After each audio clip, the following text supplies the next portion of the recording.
Japan Cultural Exploration in Guam. Konnichiwa. Hello, my name is Miwa Gudmundsen. I will be your host today. I am a junior at St. John's School, and I am a graduate of the Japanese School of Guam. Today, we have a very special guest, Miss Jennifer McFerran, who was a part of the JET program and is from Guam and went to Japan. And we have different schools here today, including the Father Duenas Memorial School, Notre Dame High School, St. John's School, and Japanese School of Guam. So we would like for Ms. McFerrin to introduce herself, if possible. Good afternoon, everybody. Thanks for joining us on this beautiful Friday. My name is Jennifer McFerrin, and I was a JET it was 2005 through 2007 in the Shimane Prefecture, which if some of you don't know, it's the second most rural prefecture in Japan, has a lot of history. And now I do marketing for a group of restaurants, including California Pizza Kitchen, Beach and Shrimp Bantai, Pika's Cafe, and Eat Street Grill. So it's nice to see all of you. Thank you so much, Ms. McFerrin. So we please have students from each of these schools introduce themselves as well. Maybe start with students from Father Duenas. Hi, I'm Roy Respicio. I'm a senior at Father Duenas. Hi, I'm Audrey Kim. I'm also a senior at Father Duenas. Hi, I'm Christopher Lopez. I am a sophomore at Father Duenas. Thank you. And then we will move on to Notre Dame. Please. Hi, my name is Mimi Kyoto, and I'm a junior at Notre Dame High School.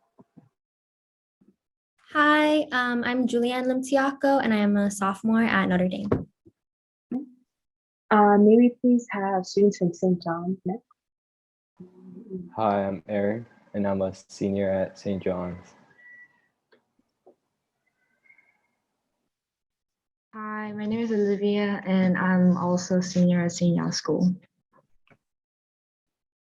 Hello, everyone. My name is Jonathan Pizarro. I'm also a senior at St. John's High School, St. John's School. Oh, so I think that is everybody. May we please also have the Japanese school students introduce themselves next. 日本人学校の生徒の、自己紹介してもらってもよろしいですか？これから自己紹介をします。日本語で大丈夫ですか？日本語で大丈夫です。ありがとうございます。はい。私は小学6年生の赤田芽衣です。お願いします。私は小学部6年生の田中アナフです。よろしくお願いします。My name is Seguichi Takahiro, and I am 5th grade. よろしくお願いします。私の名前はトーレス・アリサーナです。5年生です。よろしくお願いします。僕の名前は久米川和樹です。5年生です。よろしくお願いします。私の名前は田川真帆です。5年生です。よろしくお願いします。私の名前はジョンソン・セラです。5年生です。よろしくお願いします。I'm Ethan Hirata Nguyen, and I'm in the 5th grade. よろしくお願いします。ありがとうございました。Hello, my name is Karen Kimura. I'm 7th grade. Nice to meet you. Hello, my name is Shotaro Gonda, and I'm 8th grade. Nice to meet you. My name is Eita Fujinaga. I am 8th grade. Nice to meet you. Hello, my name is Mao Nakahashi. I am 8th grade. Nice to meet you. Harold, I'm 9th grade. Yeah. Nice to meet you. Hello, my name is I'm 9th grade. Nice to meet you. Hello, I'm Ayana Nakagawa, and I'm in the 9th grade. Nice to meet you all. Hello, my name is Takayuki Kobayashi. Nice to meet you. Thank you very much for those introductions. Now we will move on with the presentation. So this presentation and this meeting was conducted to speak with Ms. McFerrin about her experience and what living in Japan would be like for people on Guam and people from outside of Japan. So we would like to start with questions from Ms. McFerrin. So would you be able to introduce us to what the JET program is? So the JET program is the Japan Exchange and Teaching Program, and it's something that is offered as an opportunity for people outside of Japan to teach or work within Japan under two different programs. There's two. This was what I was, an assistant language teacher, an ALT, and that means you're placed in a school and you help a Japanese teacher of English to teach. And the second position is a CIR, coordinator for international relations, and that one requires a bit more Japanese experience and being able to speak the language. So you help coordinate more on a prefectural or a city level or a town level, different events, or help to translate different things for the city or wherever the organization that you're working. It is something that is offered up as long as you have your college degree, and you do not have to have studied Japanese necessarily. And you don't necessarily need to speak Japanese either. I did study Japanese before I went to Japan, but there were a lot of JETs from all over the world that didn't study. And it is a different duration depending on what you like. So it's a 1-year contract typically, and it is a paid position. You know, it's just like a regular job. You just happen to be doing it in Japan. And so it's 1 year, and then you have the option to renew after like kind of midway through the program and decide if you want to stay on longer. So it's basically, that's the structure. And I'm happy to answer any more questions too. If you want much more detail, there's so much more information, and there's so many different types of situations depending on where you get placed, because it's not like you are exactly hired by one company. It's almost like you are hired by each different board of education or these different towns. So everyone has a little bit slightly different experience and parameters of how they're working. But generally, that's the structure of the JET program. Thank you very much. So our next question is, why did you decide to go to Japan, and why did you decide to join the JET program? Yeah, so it wasn't something that I had fully intended to do. I learned about it actually, ironically, when I was in Virginia. I did my undergrad in Virginia, and I did study Japanese there because I had studied on Guam, and I had done a couple of like homestay exchanges, you know, short duration, like 1 week type things. And then when I was in Virginia studying, the teacher would mention it and kind of talk about it. And it sounded like something just really interesting. It was a good opportunity, I thought. I mean, it's not so often that you get an opportunity to actually live in a different country and get paid and get, you know, just to be there and hang out, you know, especially right after college, where you might be a little bit younger, so you might not be entirely sure of what you want to do. It's a really good way to explore and learn something about a different culture, but also about yourself. And I think that's basically why I did it. It sounded interesting, and I kind of thought, why not? And that's pretty much the age that you can decide on things by just saying, like, why not? Like, you don't really have that much downside, so why not go for it? So when you went to Japan, what were differences that you noticed between America and Guam life compared to Japan life?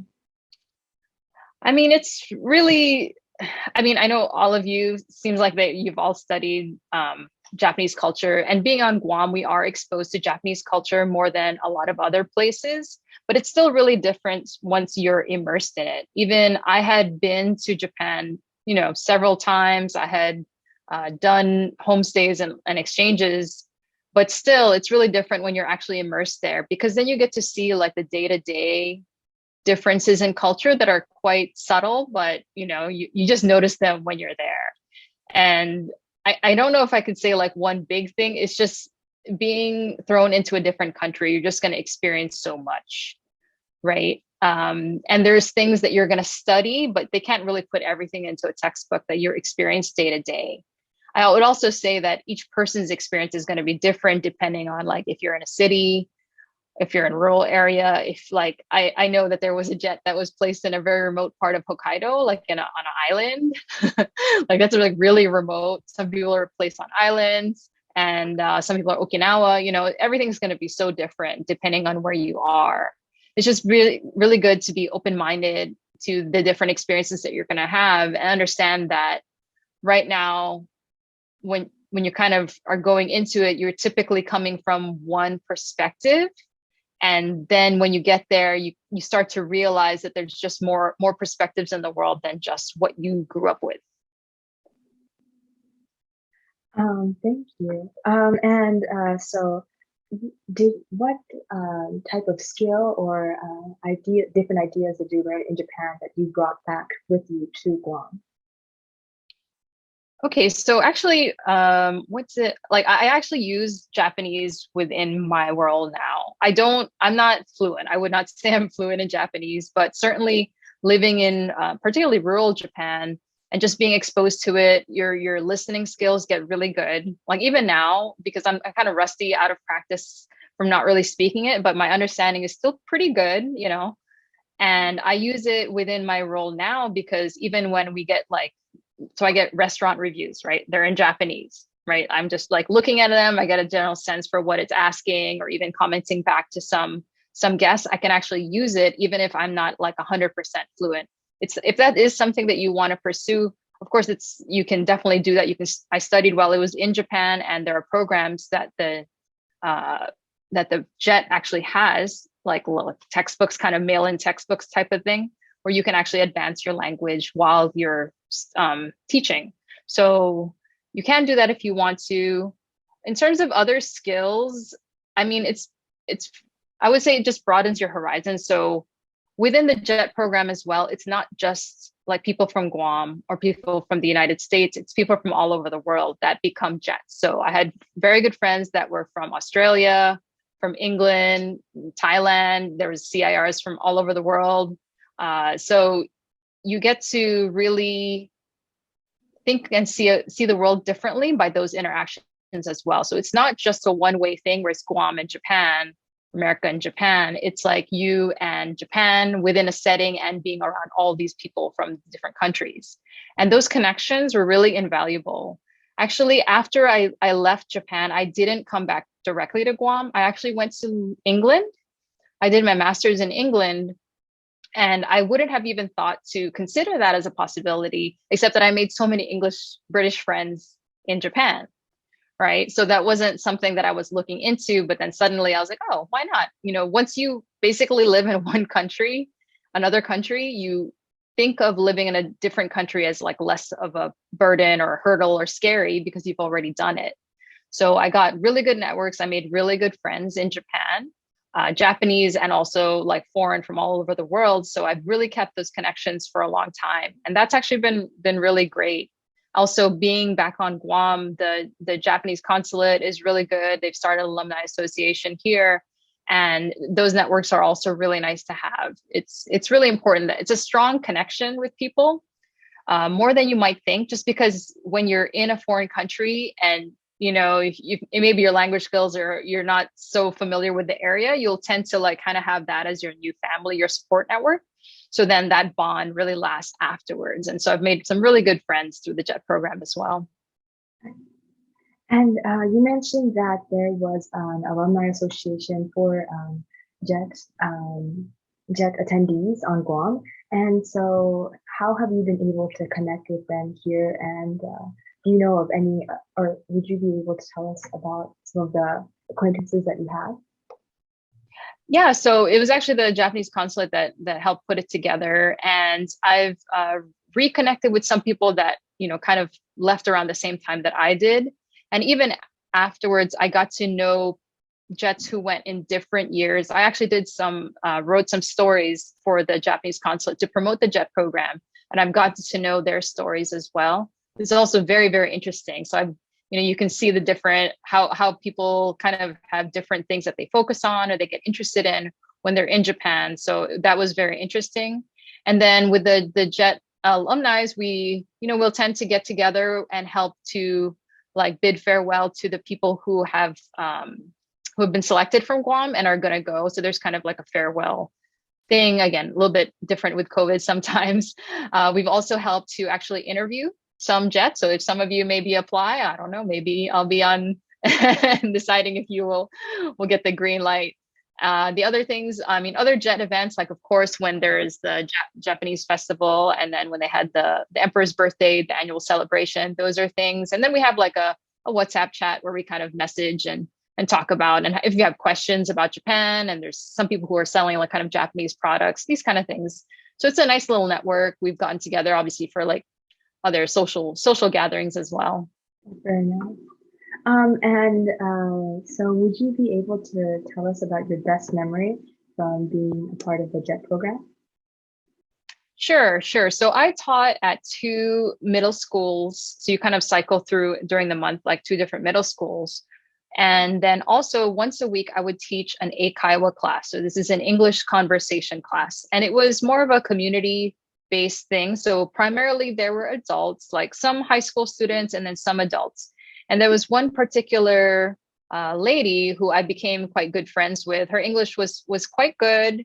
And we also shared an interest in music. Actually, we did end up starting a band while we were in Japan, which is pretty cool. We actually played at some venues and everything's used a drummer. So it was cool that we had like a kind of a mixed group of people doing in a band. Anyway, this girl, she was going to have a baby.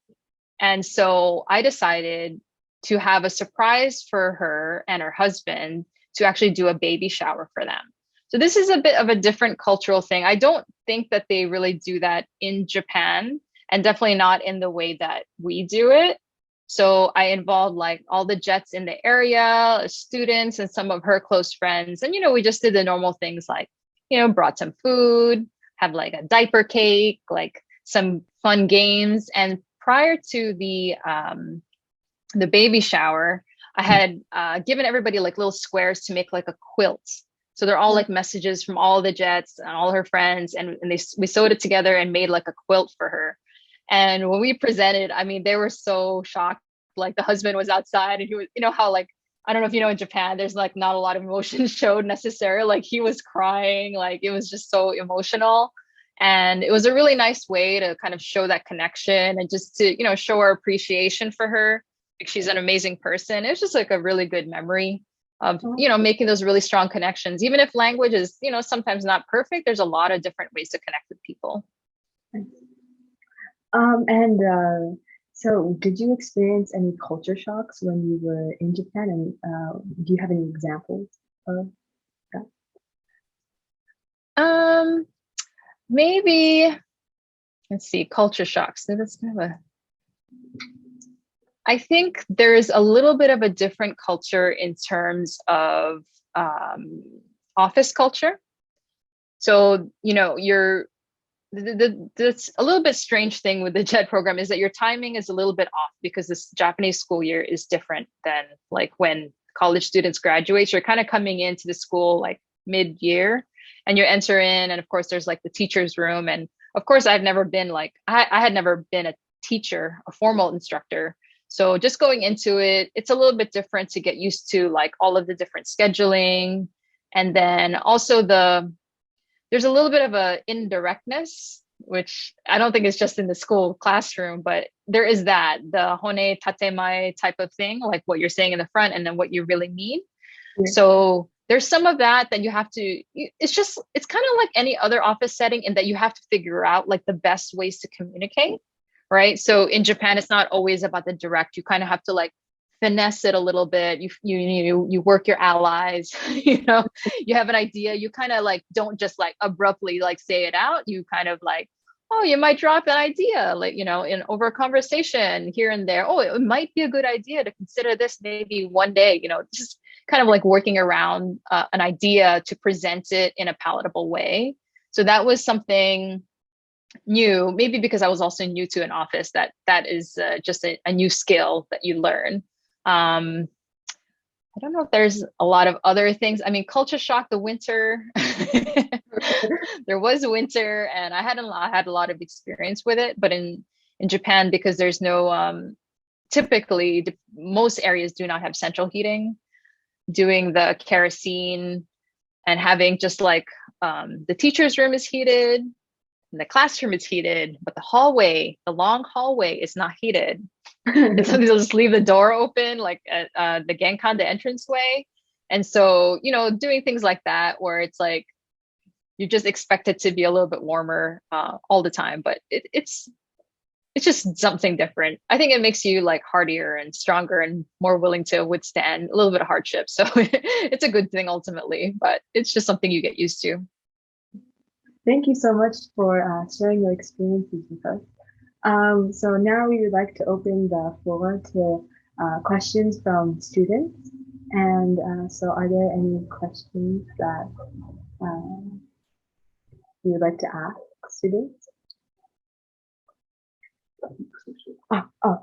And I'm sorry, before we start with questions, I'm so sorry. I think we skipped Felix Gong from St. John's introduction. So would you mind, Felix, to introduce yourself now? Hi, I'm Felix Gong. I'm a senior from St. John's. Nice to meet everyone. Sorry about that. No problem. Thank you so much, Felix. And I see that Jonathan raised his hand. So Jonathan, would you please ask your question? Great. Thank you, Miwa. Hi, Ms. McFerrin. One question. How has your experience as a Jet affected your perception of Japanese history, culture, and students? Okay, that's a really thoughtful question. So I had studied, one of my majors was East Asian Studies, and I did focus in Japan, like kind of in the general sense. So, it's one thing to kind of look at it that way. The second thing is, once you're there, what you realize more than the differences, because the differences are kind of a small thing, is actually how much we are alike. Right. In that friend that I in the band, that our drummer, right? Like just getting to know her and her family. And like once you really get to know people past kind of the pleasantries, you start to realize how much there is like similar. Like there is so much similarity that it's that's really nice to kind of know that really we're all just human and we have these different cultures and backgrounds, but in the end, we all are looking to be happy. We want to make connections. We want to have, families or closeness, all of these things that we're all looking for, kind of similar hopes and dreams. In terms of the kids, I really enjoyed, all our students. They were really fun. And, I think there's that perception too of Japanese students being like really like studious and diligent, and they're all about business and this and that. But really, I mean, like I said, they're kids. They're still kids. They like to have fun. They like to make jokes. They have all their in things. Like it's really similar. And so it's if you can get them to like relax with you, it's a really fun time. I think it's a nice thing to figure out. In terms of history, I don't know if I would apply it directly, but the one thing from living in a really rural area of Japan is that I did get to see a lot of cultural things that even a long stay tourist, like let's say in Tokyo or Osaka, any other big cities, wouldn't necessarily get exposed to. Like Yabusame, which is the horseback archery. I think that was in I don't know if it was in Tottori or Shizuoka, but it's like really remote. It only happens, and there's the cherry blossoms, there's horseback archery. It's just like really obscure. There's Hadaka Festival, the Naked Man Festival, also like a really random one. Like all of these things, yeah. Like they're not literally naked, but you get to see it, and it's just like you have no idea. These are not things that are going to be well known. It's like if you're in there, you get so much more opportunity to explore different parts that you would never get the chance to see if you're, just visiting or stopping through. So that part was really amazing. And even as much as I studied, I was not expecting that. Thank you so much, Ms. McFerran. So maybe please have Felix with question next. Hi, So with the current pandemic year and everything, we've been using our technology a lot more. And I was wondering, how do you think technology can help facilitate like cultural exchange between Japan and Guam? Oh, that's a really good question. I think, I feel like there's a lot of opportunity. Like you said, I mean, we are going into technology, Japan and the US has kind of like different trends, like even Korea, it's a little bit different. But I think some in Japan may be more comfortable with technology, and in a sense, it could be less threatening in a way. And also, even when we're talking about in terms of like more advanced technology, like virtual reality, augmented reality, and like kind of these different worlds, it actually could be a really good way to offer perspectives that are not inherent within your own culture, right? So if you imagine, I mean, I'm just dreaming big here, right? If you imagine if you were putting on VR glasses and they give you a perspective like you're somebody in Zambia, or if you're somebody in Hokkaido, like to kind of like go through their life, that would be an interesting experience. And then to kind of use that as a tool to like reflect on your own experience, what you experience as that person. And then of course, like virtual meetings like this, I mean, we used to have the exchange program and we would spend about a week, right? So they would come to Guam for a week and then we would go to Japan for a week. But imagine if like all throughout the year you had like shorter sessions, or instead of a pen pal, right? It's so much more impactful to have conversations. And of course you could practice your language, right? 10 minutes in English, 10 minutes in Japanese, and then you have like someone you can really read their facial expressions, you can get the nuances, you can teach them slang. Like it's, it'd be a cool way to do it. I think one thing in Japan they study English for a long time. It's pretty much compulsory, like middle through high school, but even maybe they start earlier than that. The thing is, it's very much based on written and grammatical understanding as opposed to conversational. So that's like a really big part, I would say, that the Japanese education system could use improvement on. And I think students are kind of scared to talk because they really haven't practiced it. So using, Zoom or other communication channels would be really great for that. It's a really good question. Thank you. And so maybe please ask a student does any student from Father Duenas have a question for Ms. McFerran?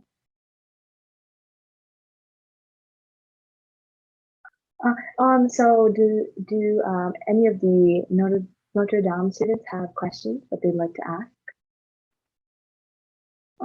Yes, Julianne. Thank you.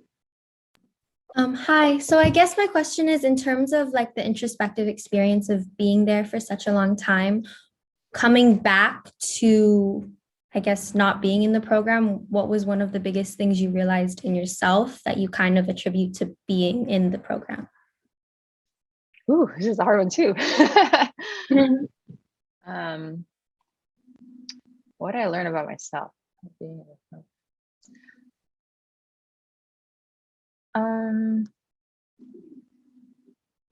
That is a really hard question. I think that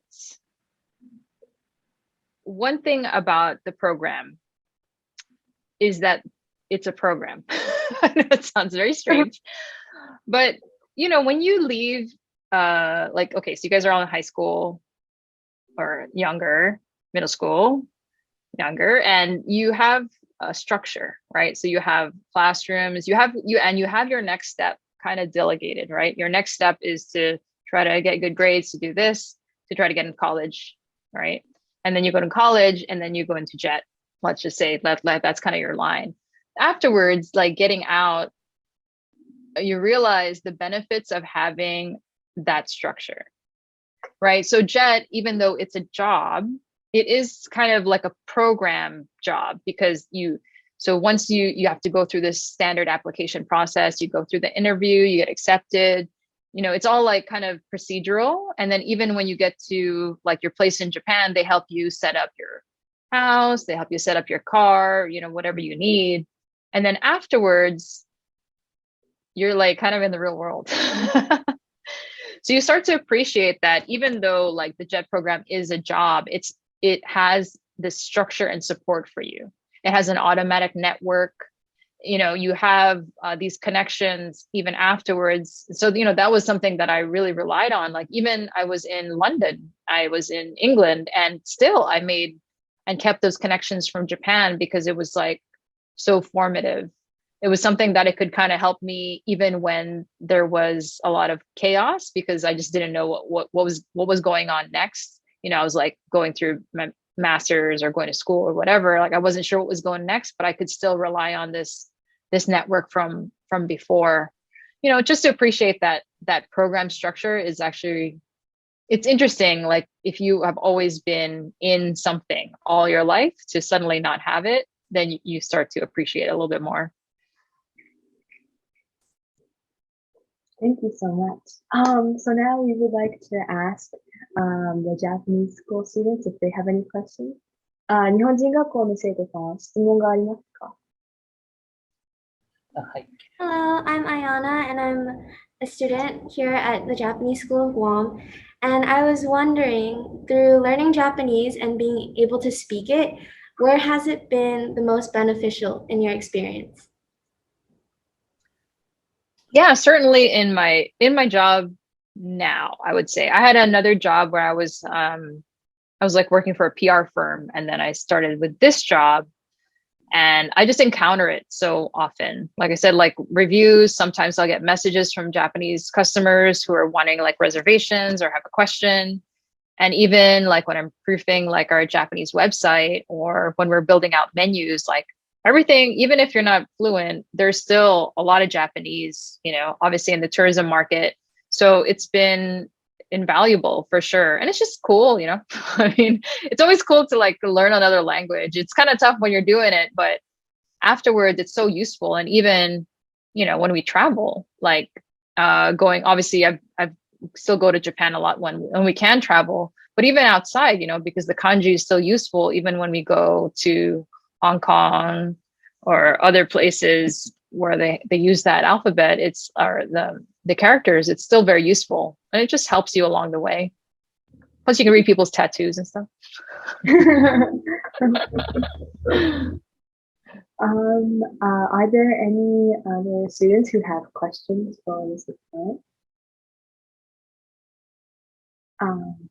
If not, we have a question for the students now. Thank you so much, McFerran, for giving us so much insight. This has been so wonderful. And so now that the students know a lot more about the JET program, what do you think about it, and what do you think about like living and staying for a long period of time in Japan?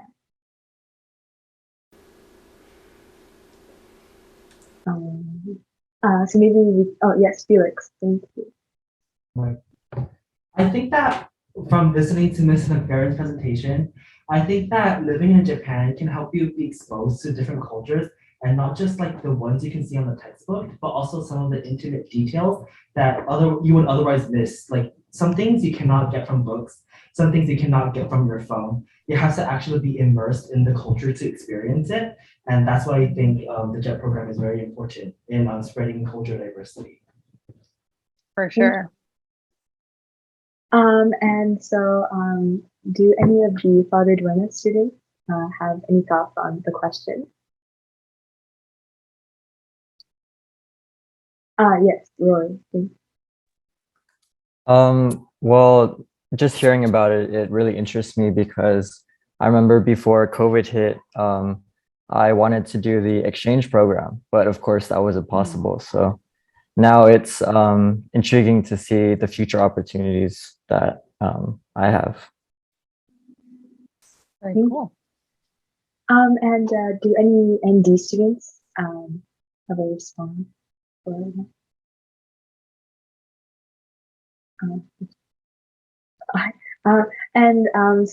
do any of the students from the Japanese school have any thoughts on living in Japan, even though they might be used to it? Or 日本人学校の生徒は何かこの話を聞いて、何か意見がありますか？日本に住むことについて。Hello, I'm back again. But over here, we're surrounded with a bunch of Japanese culture, like on a daily. And I think like through this experience and hearing how it was in Japan, I think it's different being there versus just experiencing it and hearing things about it. And it made me also want to go and live there someday. So thank you. You should give it a try. And so we wanted to ask a question to the students and to Ms. McFerran. So Guam has been heavily influenced by Japan. So in certain things like finadeni, there's soy sauce, in finadeni, which is Japanese. So do any of the students know of any Guam things that have like a Japanese background? Or at least what you think there might be? Or even just in tradition and different interactions that we have with one another. Yes, Jonathan. I'm having a hard time thinking of like products or other items, like other objects in Guam, but I can think about language, right? Because in some of the other Mariana Islands, the dialect of Chamorro changes. For example, in Saipan, the word for toilet paper, believe it or not, is origami, which obviously has a completely different meaning in Japan. You know what I'm saying? So language, Japanese language has definitely affected some aspects in the CNMI and also Guam. So that's one example. For sure. And I'm sorry, Mr. Karn, did you want to add something?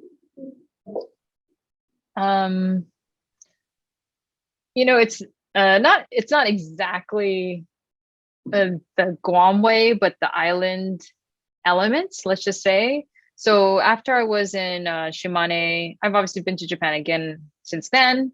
And my husband was actually in Okinawa for several months, like 2 years ago. And I had never been until that point. But then going there, it was like kind of like a mix, like island culture and Japanese, like the blend, even the spam and like taro. And it was like more laid back. So I think there's this kind of like, all along this like maybe physically because it's closer and the island thing that there is a lot more commonalities than we might think.